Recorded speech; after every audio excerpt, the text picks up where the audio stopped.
I actually hate to turn that beautiful song off, but let's get to business, right? And I want to congratulate you. You are with an incredible company, and I'm thrilled to be here with the men and the women who are really the heart and soul of one of the greatest, most admired, and most successful companies in the history of the world, frankly, the one and only McDonald's. I've gone there a couple of times. And I'm honored to stand before you as the very first former McDonald's fry cook ever to become president of the United States. And I actually was there for about 30 minutes, and that was 30 minutes longer than Kamala was there, right? Despite her job at McDonald's, that didn't work out too well. And the person at McDonald's that informed us off the record that she never worked there, whoever you are, we appreciate that. That was very nice. But I want to thank, as you know, the famous Sundar and Sergey Brin. These are two guys that own and run a place called Google. They called me the following day after I did that McDonald's little skit, because it wasn't a commercial. You got it for nothing. It was a skit. And they told me that, and I didn't know them. I said, who are they? They own Google. I said, that's pretty good. That's not bad. And that it received more hits than anything else in the history of Google, and that records, it still stands. So congratulations on allowing us to use it, but you made a very good deal as usual. But you know, in the old days, McDonald's and many others would call me to do this kind of a thing, come over and say some words and talk, and they'd pay me millions of dollars. Likewise, they'd do it. They'd call others, only superstars, and they'd pay them millions of dollars to speak. And as president, I'm doing this damn thing for nothing, okay? And you know what? Because it's you, it's an honor to do it, and it's an honor to be here. Really, the job that McDonald's has done is incredible, and that you're doing. But as you may have heard, I'm also one of your all-time most loyal customers. I really am. Well, I think that's good. I'm pretty sure that's good. While other politicians fly around on campaign planes stocked with expensive catering on Trump Force One prior to ascending to Air Force One, which is quite a nice plane also, we served only McDonald's almost every time. On occasion, we couldn't find one, which is pretty hard to believe. We'd go another route. But we really did. You fed us very well, and I even got Bobby Kennedy to eat a Big Mac. And he told me he loved it.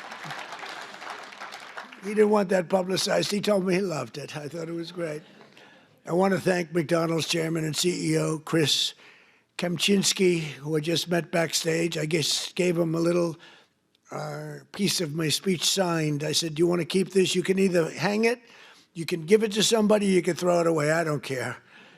But I don't stay on the speech too long anyway, you know, so usually those speeches aren't too accurate, what I give. But McDonald's USA president is here, Joe Erlinger. Joe, wherever you may be, thank you very much. Thank you, Joe. Good job, along with everyone from the International Franchise Association, which does really fantastic work. You do. I've heard from many people you do a fantastic job. So thanks as well to two former McDonald's operators now serving in Congress, Representative Kevin Hern and Chuck Edwards. Are you here, fellas? Come on, fellas. And they're warriors, those two. They're warriors. Thank you very much. Great job. And of course, let me thank the people who truly keep the McDonald's magic alive, the incredible franchisees, and you got a lot of them here tonight. Yeah, and you're the heart and soul, and they would tell you that all the time. They tell me that. You carry on the commitment to what Ray Kroc said he wanted from every McDonald's restaurant, perfection. Have you heard that? Perfection. That was very strong. Ray liked to say that if you think small, you'll stay small, and that's why no one thinks bigger than McDonald's, not in your industry, and probably never will. I don't know if anybody can ever catch you. I doubt it. Every single day you feed an incredible 1% of the entire world population, 70 million meals every day. An amazing 1 in 8 Americans works behind the counter of a McDonald's franchise at some point in their lives. Yeah, we heard about that. I heard about that. Wasn't true in that particular case, but for tens of millions of our citizens, the road to the American dream starts beneath the golden arches, beautiful golden arches.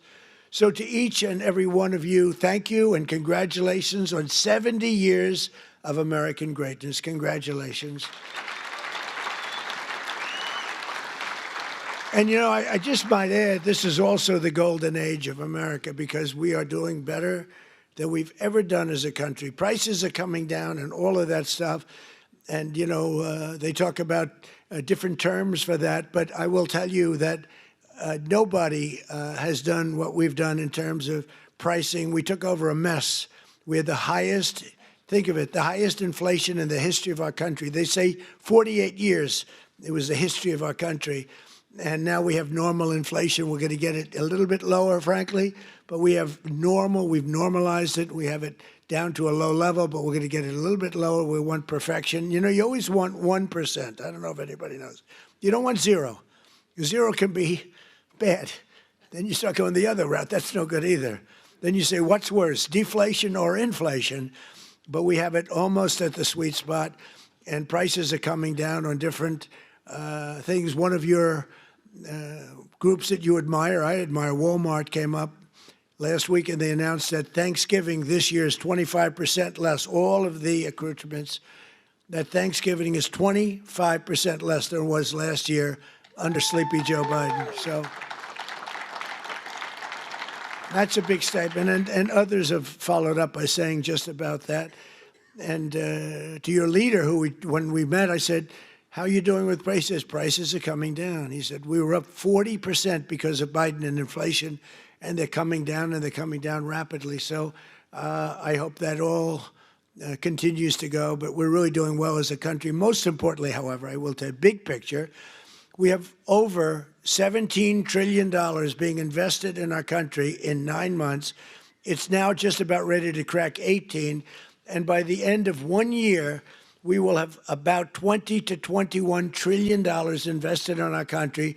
That's more by 10 times the highest amount ever invested in any country ever before.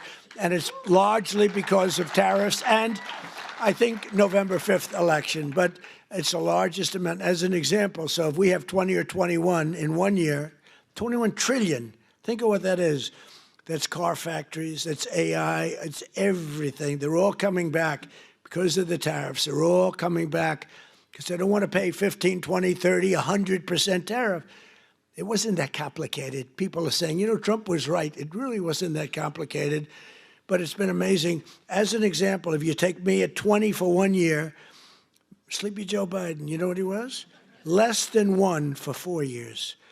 And if they got elected, they would have been at -10 because people were moving out of the country in record numbers, and welfare and other charges were increasing at levels that nobody has ever seen before. So you would have had double and maybe 50%, maybe literally more than they've ever seen. Welfare was going up. Everything was going up. Government jobs were going up. Real jobs were going down. So you would have had that catastrophe, and on top of it, instead of 20 trillion coming in, you would have had 10 trillion leaving our country. In other words, you would have had a catastrophe. You probably would have had a bankrupt country. You are so damn lucky that I won that election. I'm telling you. It's true. It's true. It's actually true. I hope the press covers that. You know. Sometimes he got up and he ranted and raved and bragged. I don't brag. I just give you the facts. It's true. But those in this room know the people of our country better than anybody. And before the sun rises, you're up serving hot coffee to construction workers, nurses, and police officers on the way to the job. In the evening, you stand ready with the fast dinner and a smile for busy moms and their children as they race from school to soccer practice. Really is. It's Americana. And late at night, your lights are often the only ones still glowing when the long-haul trucker pulls up for a good meal and a best Coca-Cola in America. Best Coca-Cola. Whoa. And I'll bet they use real sugar in your Coca-Cola. You know, they didn't in the United States. I said to the head of Coca-Cola, you got to go to sugar. They do in other countries. And you know what? They went to sugar. Isn't that nice? I said, you got to go to sugar. Just like I said, why is the Gulf of Mexico called the Gulf of Mexico? I said, we're changing the name. And now it's the Gulf of America. It has nothing to do with McDonald's, but maybe it does. Because it's very nice cycle. We have 92% of the shoreline. They have 8%. I wouldn't say I made a lot of friends in Mexico, but they still like me. Wasn't that a good change? Seriously, wasn't that beautiful? And it was done in an instant. You know, it's like, normally you think a thing like that would take years. This took like 10 minutes. I asked somebody, good lawyers in my office, I said, would I be able to change the Gulf of Mexico? Is that possible to the Gulf? Sir, it's been that way for 350 years. You know, they were here 100 years before us. We're 250, they were 350. It's been called the Gulf of Mexico, sir, for 350 years. I said, that's not the question. Am I able to change it? Yes. What do I do? Just give us the order and we'll do it. And I did, and we changed it, and everybody's happy. Well, not everybody, but most people. Most people are happy, but it's great prestige for our country. You know, it's tremendous prestige for our country. And that's good for McDonald's, and that's good for everybody else. As president, I want you to know that I'm fighting every day to support small businesses like yours and the citizens that we all serve. And together we're fighting for an economy where everyone can win, from the cashier starting her first job to a franchisee opening his first location to the young family in a drive-through line. I've been on that line many times. Actually, that line was incredible in the commercial, right? It wasn't a commercial, it was about, but they have the line. The people had no idea.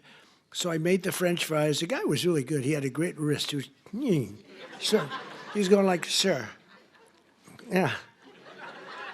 It was not that easy, but I got it sort of finally. Not the greatest, but I get it, pouring it in, asking him all sorts of stupid questions, but it was very interesting. Amazing. A little thing is not, it's a little complex, right? To father and son over there that own a lot. They're very rich people. But I'll tell you what, I asked, how many do you have? Sir, I have 59. I said, you're rich. But you know, nobody knew in the line. The line was a long line. They had 25,000 people, so somebody let them know we were coming. It was toward the end of the campaign. And after I did the French fries and did some other things, I then stood at the window. And the people would drive up, a little bored in all fairness. You know, it is, I mean, they're waiting for a hamburger, okay? So they'd drive up like this. They'd look over. Whoa! Every one of them. And it was fascinating. Every one of them, they would, it was, the response was incredible. Almost like I knew I was going to win when I saw that.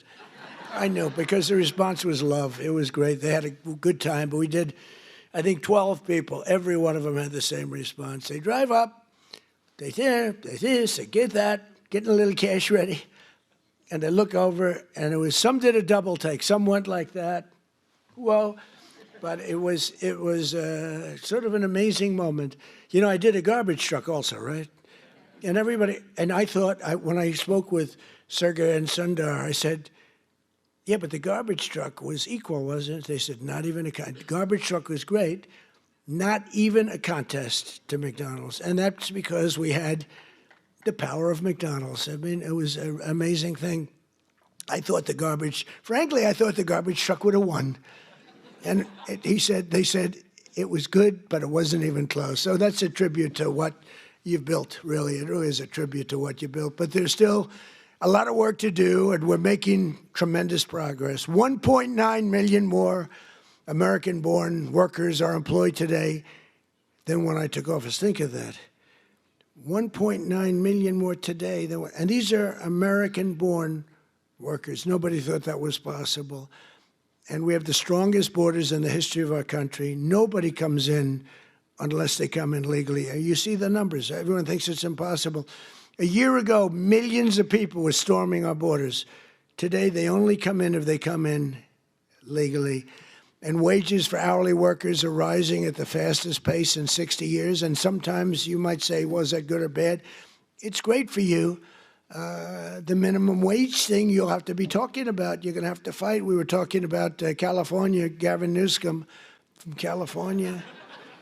And I knew he's laying siege on the minimum wage. And you people probably know, because that's a very complex subject, and you people probably know better than anybody the impact one way or the other, good or bad. And you're going to let your local congressmen, your senators know about it. But in 9 months, we've lifted over 600,000 Americans off a food stamp, and that's a record. And it's because we really have a strong economy. I mean, we're building thousands and thousands of factories all over this country. Wait till they open up. You're going to see something like I think we've never seen before. You know, we lost our auto industry. 54% of our auto industry left for other places over the years. And I think we're going to get it more than all back. They're coming in from Mexico, from Canada, from Germany. They're coming in from Japan. We made a deal with Japan, $650 billion. We never got anything. We made a deal with the European Union, $950 billion, and they have to buy our oil and gas and many other things. And I want to say it's good for everybody, all that. We made a deal recently with China, where they buy our soybeans, but it's hundreds of billions of dollars.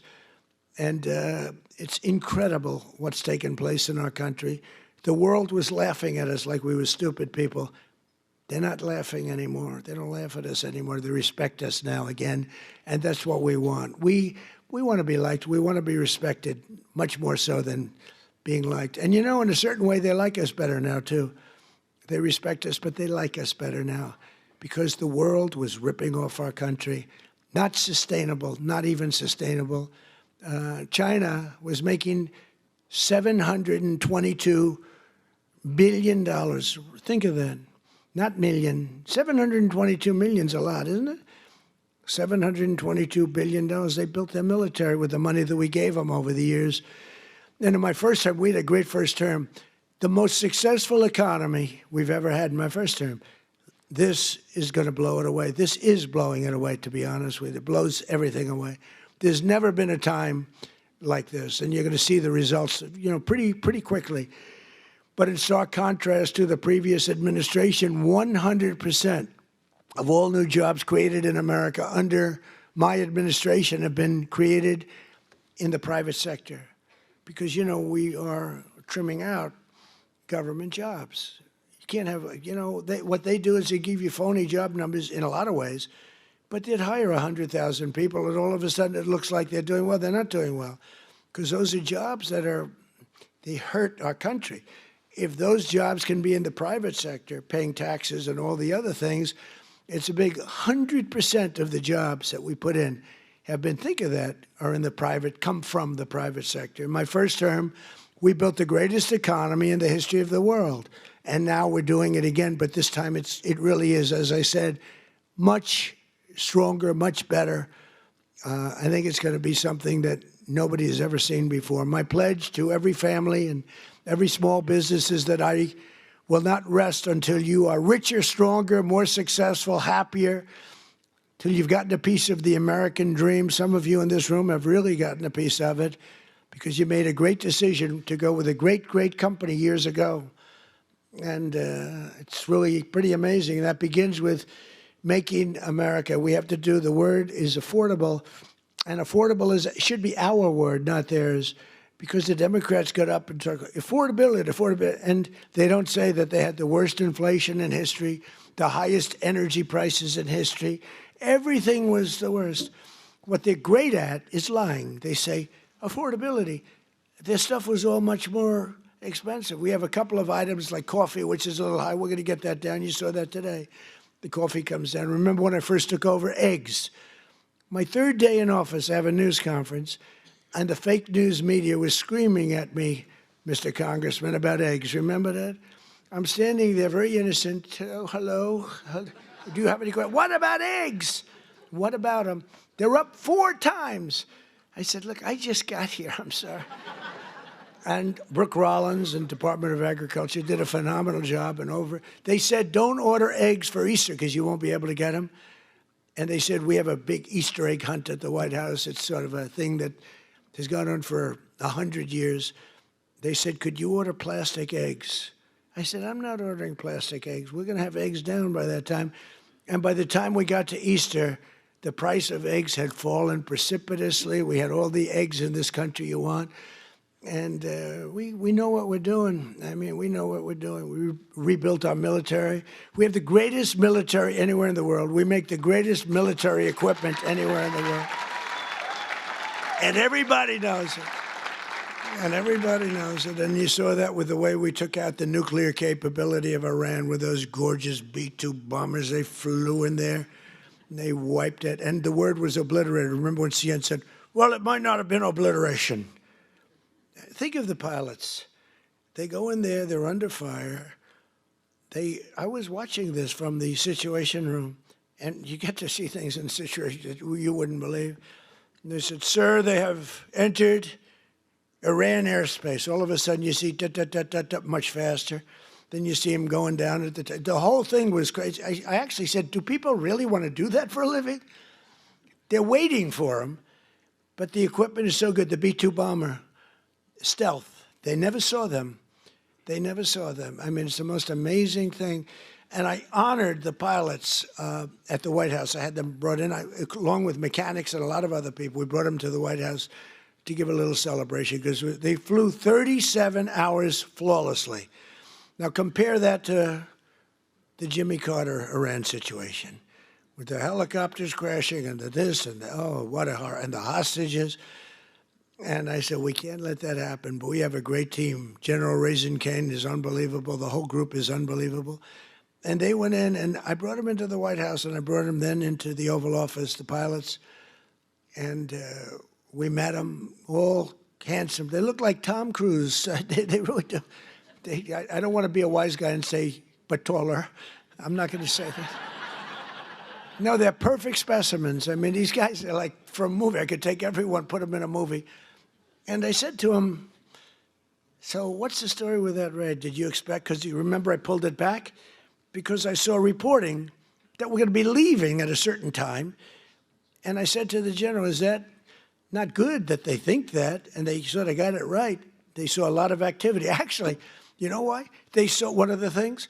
They saw a lot of unbelievable activity going on at the McDonald's next to the base where they take off. The McDonald's was doing 5 times. They were going crazy. So they say, there's something going on over there. The biggest activity that McDonald's had ever had. And it was a nice story, how well it's doing, but that was not a good story for us. So I canceled it and then I announced we're canceling it.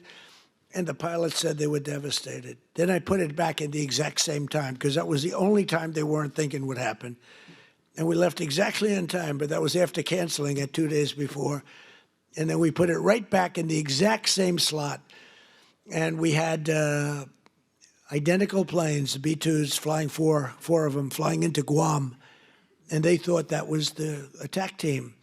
And they were watching those planes in Guam, going to Guam, and that was not the planes that we had. But think of it, they flew both ways 37 hours without a sputtering of a bad engine, without any problem. But they got in and they said they have entered Iran airspace and the enemy's waiting for them. And they dropped the bombs. They hit every chute. You know, they have air chutes that go deep into the granite mountains. If you don't hit those chutes, the damage won't be as big as you want. And every bomb hit every chute. And then we hit them with rockets from a submarine that was quite a distance away, 30 of them. Let's put it this way, they got hit. And it totally took out the nuclear capability. And I said to these guys when they came in to the office, I said, do you guys like doing this stuff? You know, they said, sir, it was the greatest day of our life. Can you believe this, Congressman? It was the great, I mean, they're like heroes. They're like American heroes. Who the hell wants to sit, you know, those ships are very big, but they're very small when you're up way high, going very fast. And he said it was the greatest day of our life. And they told me something that I didn't know. They said that, sir, Do you know we waited 22 years for this, our predecessors and us. We would practice this run for 22 years. I didn't know that. For 22 years, we had to practice. We'd do it 3 times a year. We would practice this exact run. And then when you canceled it, because I canceled when they heard that we were coming, we were devastated. I said, see, now if I were a flyer and they canceled, I'd be extremely happy. Well, we're canceled, so let's forget it. But we were devastated. So I said, this is something you really love, right? Yes, sir. We were so honored. This was the greatest day of our life. I mean, it's really great. We just have incredible people in this country. It's an amazing story. And they hit, and then they said, skedaddle, the word skedaddle. And that plane went psh, like this. You know, when it drops a bomb, it goes down very steeply because that gives it a better angle and, you know, more speed for the bomb. Very, very heavy bombs. And they go, boom. And as soon as those things, the one pilot, the first one said, skedaddle. And that thing just turned in its side. And it's so unbelievable. And that knocked out Iran nuclear capability. And all of the Middle East became a different place. And now we have peace in the Middle East. And at the United Nations today, they approved the Board of Peace, which is I'm going to chair. And we're picking the leaders or the heads of the most important nations in the world. I think it'll be a board like no other than perhaps the McDonald's board. You have a very good board. You actually have a very good board. But nobody thought a thing like that this just happened today. The Board of Peace, and it's going to be comprised of myself and leaders of other very important nations and very respected nations, and it's going to be something I think is going to be very important. It was just approved. It was just endorsed by the United Nations. It was pretty great. It's a big thing. I think it's one of the most important things the United Nations will ever do, actually. But Joe Biden's prices and his hikes cost a typical American family an estimated $33,000 and hit your workers and your customers and your small businesses. Very, very hard. The Biden administration started the affordability crisis, and my administration is ending it. I'm ending it. Prices are way down. If you just look, so we don't have, as I said, the inflation, but our energy prices are way down. And, you know, despite hamburgers being a big business, energy is one business that's bigger. When you get energy down, everything else is affected. If you start bringing the price of gas, that's like a massive tax cut. And they were selling, you know, they were having gasoline at $4.75 a gallon and $4.50, $3.50, $3.75. We're going to be able, it looks like we're going to be able to hit $2 a gallon in the not too distant future. But let's say we're $2.50, $2.70. Other than places like California, that's not fair because they put so high a tax on that you're really paying a lot of that price is the tax that you're paying to government, which is horrible, actually, what they do. But the price of gasoline and the price of energy is way down. So when energy comes down, you make the donuts, you make the chicken, you make whatever you're making. Everything is all about energy. You have to deliver it. You have the trucks. You have the fuel. When energy comes down, and it's come down fast, we had an expression, drill, baby, drill. And I drilled, baby, drilled. I tell you, we drilled. And last month it was announced we produced more oil and gas than any time in the history of our country by far. And when you do that, everything comes down. You don't even have to look at the numbers. And it's all beautifully coming down. And as per your chief executive and your chairman and everybody else, they tell me the prices at McDonald's are coming down. It's moving down. Unfortunately, they were so high in the last administration that people aren't that happy because it was so high. So even though it's coming down and coming down a lot, they want to see where it was, like when I was president. And we'll be getting it very close to that number, maybe even better, depending on what we do with energy. But the energy's coming way down. In the 9 months since I took office, we've stopped inflation in the tracks. Since January, the core inflation has been the lowest in just about 8 years, just changed. It was 4 years, now it's 8 years. It just changed about an hour. They just said, sir, if you want, we can rewrite the speech. I said, no, I can remember it very nicely. Thank you. I'm not Biden. In the past 6 months, the price of breakfast items has fallen 14%. Bread prices are down. Dairy prices are down. And the price of eggs has declined 86% since March, and much more than that since when I took over. Because when I took over, it was an egg crisis, as we said. And I want to give a very special thanks to McDonald's for slashing prices for your most popular items, bringing back extra value meals, and I hear you're recommitting to the affordable options of Americans that we really know and love, all of the items that we love. And I hear that McDonald's is playing a very big role in that. We're getting prices down for this country, and there's no better leader or advocate than McDonald's. And I believe the next time maybe I'll have to be back here again next year if you get them down enough, okay? That's all you have to do for me is get them down enough. We'll come back. We'll come back, Mr. Chairman. But while Democrats wanted to give Americans the largest tax hike in history in July, I proudly gave you the largest tax cuts in American history and signed the one big beautiful bill, I call it the great big beautiful bill, into law. That includes no tax on tips, no tax on overtime, and no tax on Social Security for our great seniors. That is a big deal.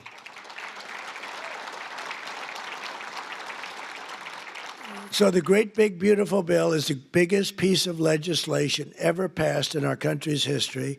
It gives expensing to you as owners, where you do something, you could expense it, you can take it off in 1 year instead of 38 or 40 years. It gives you so many things. And I'm not giving it to you, I'm giving it to the people that you're hiring, because I'm giving it for jobs. You're going to expand, you're going to do tremendously. You spend money and you can write it off quickly as opposed to over a period of many, many years. The typical waiter, waitress, or police officer will take home roughly $2,000 extra each year because of just what we've done on taxes. And the tax cut bill, and I call it the tax cut bill, is also a big boost to small businesses like yours. It includes permanent expensing. And again, the biggest thing I did in my first tax cut bill, and this also expanded and extended that, was the expensing, the 100% expensing. But now we have the expensing for a 10-year period, so for 10 years. And frankly, I sort of said, let's make it 2 years because, I want the results to be immediate. 10 years, they can take their time. I had a lot of pushback, including from these guys. They said, no, the right thing. It might have been good for us politically, but it's better what we did ultimately for the country. So we have 10-year full expensing. Nobody thought that was possible to get. We also expanded tax relief for all franchisees and made the pass-through deduction permanent. It's now permanent. And very importantly, under our tax cut bill, we virtually eliminated the unfair estate tax or death tax, so you can keep your family business in the family, your children, if you love your children. If you leave your beautiful place to your children, you won't have estate tax, small business. Now, if you don't love your children, you don't really care what I'm saying right now. I've only had 2 or 3 people over the years that say, I take a vote. Does anybody in this room dislike their children where you're not leaving it to your children? And, it's always blank, blank, blank. Then all of a sudden, one guy about 6 rows back, okay. And I thought he was kidding. I said, oh, that's so funny. I'm not kidding. My kid is no good. I'm not. And I said, this is amazing. So he's not so happy with this, but it's all right. But think of it, farmers especially, where they'd have a farm, and the expression, the land rich, cash poor a little bit, but they have a great, wonderful thing and a way of life that they wouldn't change with anybody, not even a franchisee, right? They don't want a McDonald's. If they have a farm, they love their farm, just like you love what you're doing. But the farmers were dying, leaving their farm to their children. The value of the farm was high. They'd go out, they'd have a tremendous estate tax or death tax, and it would so much. I mean, the percentage is crazy how high. They'd end up losing the farm in bankruptcy. They'd go out and borrow all this money to pay the tax, the estate tax. They'd put a mortgage on the farm, and they'd end up losing the farm. Many of them committed suicide. They would commit suicide. It was such a horrible thing that was happening. And we've ended, think of that, the death tax, the estate tax on the small businesses. So I hope you're around for a long time. You don't have to think about it. but it's a great thing for your family, and it's, a great thing for longevity. You treat your franchise just like a farmer treats his farm. You love it. You're there early, you're cleaning it, little touch of paint here or there.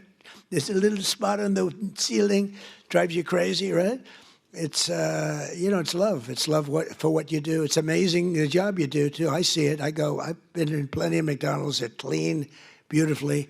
You must have some awfully good incentives because they are really amazing places, the job that's done. But upon taking office, I signed an order requiring that for every new regulation, 10 old job-killing regulations have to be eliminated. So if we put in a new regulation, then we get rid of 10. Otherwise, you don't get the new regulation.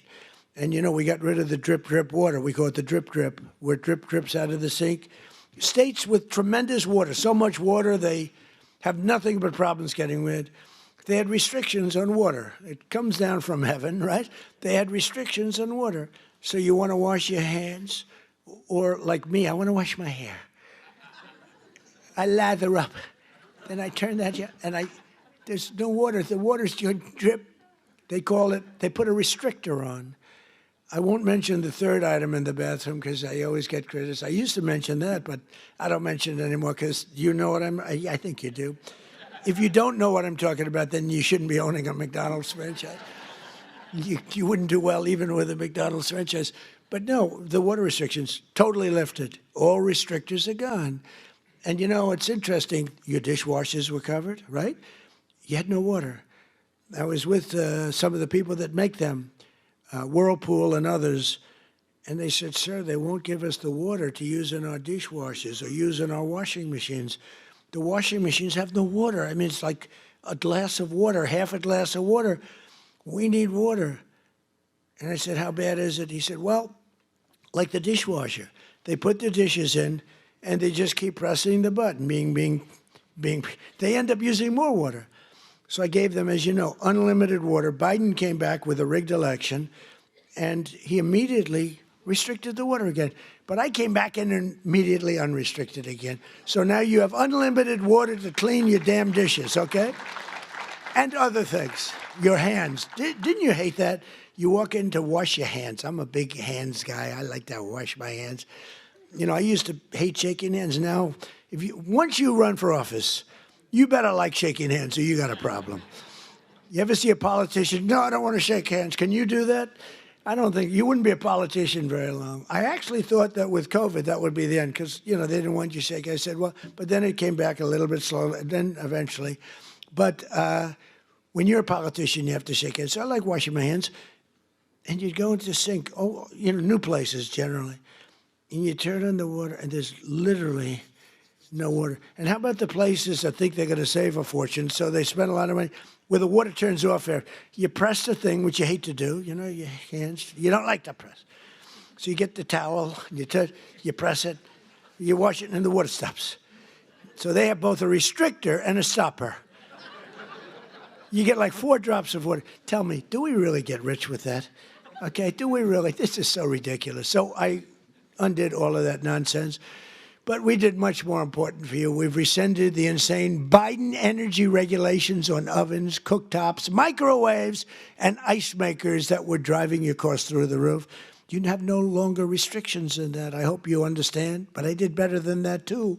In terms of slashing, we slashed more than $1 trillion worth of regulations, burdens on the U.S. economy, in particular on businesses and people that employ people. Combining our regulatory and tax cuts, we've reduced the effective burden on franchisees by more than 37%. You're so freaking lucky. You are so lucky. These guys are so loaded, they probably don't even know what I did for them. They make so much money, they say, yeah, it's peanuts, 37%. Let me tell you, you should have suffered a little while through Kamala. The good news is she had no clue. You just wonder, I want to give an IQ test to Kamala and Biden. Who do you think wins? But they were destroying your businesses. But I have better than that, though. As you know, in my first time, I also stopped a mortal threat to the franchise business model by terminating Obama's infamous joint employer rule. Joint employer. In other words, you were screwed. You would have been mortally wounded, perhaps. I said to a couple of the people, what would have happened if that? Sir, please, I'd rather not talk about it. They don't want to talk about it. I ended it.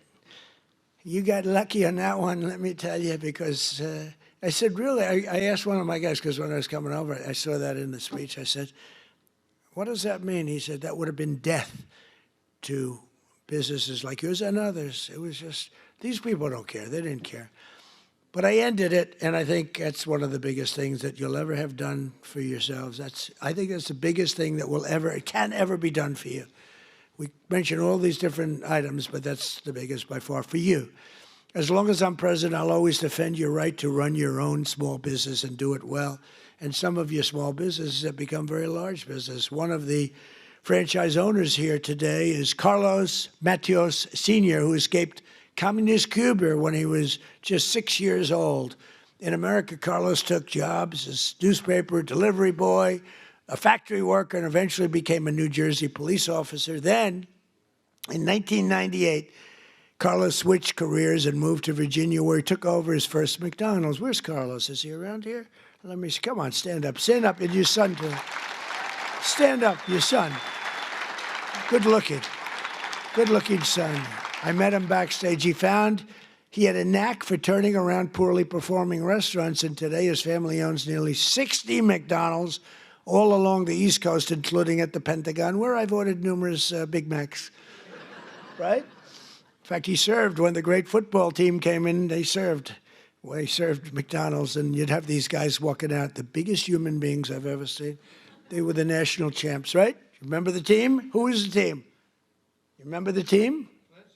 He said Clemson, that's right. And these guys, I don't know, they were, like 6'6". What do you weigh? Sir, I weigh 392. I said, but you reported it much. I said, yeah, that's what they say. But and he'd have like 12, just each. And I thought he was bringing them back to the rest of the team. I said, that's nice, but maybe the team wants them. No, this is what I said, are you going to eat all of them? Yes, sir. He didn't even know what I was talking about. But you served it, and you did a great job. In 2019, when we hosted that great Clemson Tigers at the White House, I literally brought dozens of Quarter Pounders from McDonald's. We bought the whole thing. We bought the Quarter Pounder. We bought actually just about it. Well, he really had no choice because he just took everything he had in the whole restaurant. We got whatever the hell, probably whatever didn't sell, we got, right? But Carlos is here with Carlos Jr., his son, who started as a cashier and now runs dozens of the restaurants. Congratulations, fellas. What a great family. Congratulations. So in conclusion here tonight, carry on. I'm really just keep going and inspiring that legacy and that pride that you have at really beyond almost all else. It was excellence and service, stretching back more than 7 decades to when 2 hardworking brothers with a hamburger stand in California partnered with a hard-driving entrepreneur from Illinois to revolutionize the restaurant business forever, like nobody had ever seen. Because of men and women like those in this room who have pride in your souls, love in your hearts, and ketchup in your veins. Did you ever hear that one? 70 years later, McDonald's is the #1 fast food restaurant in the entire world, and honestly, it's not even close. What a job you've done. And it still is really growing stronger with 900 new restaurants planned in the United States in the next 2 years alone. And I think with the great big beautiful bill, you might even double that number. I can imagine you'll double that number. But it's amazing to watch you grow. You know, the big ones, they get a little slow, they get a little fat, they get a little sloppy. This is a company that's gone just the opposite. You've gotten more and more competitive. I look at your numbers. You've gotten more and more competitive over the years, over the generations. Your spirit, generosity, and devotion to your communities has really made McDonald's a symbol of American values, aspiration, and success that's recognized all over the world. You are recognized all over the world, something that, and there's a lot of great I mean, compared to the total, not so many, but there's a lot of great leaders, great companies. But I think more than anybody, McDonald's is recognized all over the world and as widely as, frankly, the stars and stripes themselves. And everywhere there's a McDonald's, we see stars and stripes. Everywhere the American flag flies, you'll find the golden arches, and there you'll find good people doing honest, beautiful, hard work, and happy families sitting down to a really great meal. Because no matter who you are, everyone loves something at McDonald's. There's always something to have. I like the fish. I like it. You could do a little bit more tartar sauce, though, please. Seriously. I hate when I say, do you have any tartar sauce? Do you understand that? Yes, he understands that. Together with hardworking Americans like you, we're going to pioneer new heights of prosperity. We are doing better as a country right now, and people are seeing it. The Wall Street guys know it. The stock market hit its all-time high 48 times in a row in 9 months, 48 times during the 9-month period. And we're hitting the highest stock market we've ever had in history. All markets, all three, all markets, every one of them, has hit all brand new highs. It's a good time to be making this speech, because when you make one of these speeches, if you're doing lousy, it's not good. And you know, the stock market, you can say what you want, but it's a hell of an indicator. It's really a hell of an indicator, and your stock is doing phenomenally. But the stock market has hit an all-time high 48 times during the last 9 months. So we're going to pioneer new heights even from that. These new heights of prosperity are going to be incredible.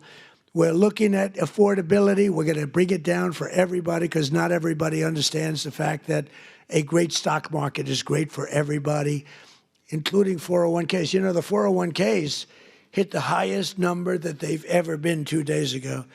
And that's a lot of people. So they understand what's going on. And we're going to make the American dream two words that you didn't have. You didn't have those 2 words. Remember when Biden said, it's all about 3 words, the American dream. You don't want to ever get in that situation. Remember that? That was not good. It's all about 3 words, American dream. But possible, and you're going to make it really possible for millions and millions of people.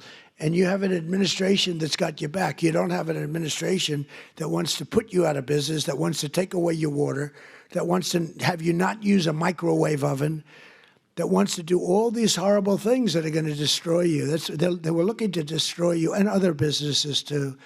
So together we're going to make America richer, stronger, prouder, and happier than ever before. And you people can be very, very proud of the job you've done. You're respected all over the world, and it's an honor to be with the McDonald's. Thank you very much, everybody. Thank you. Thank you.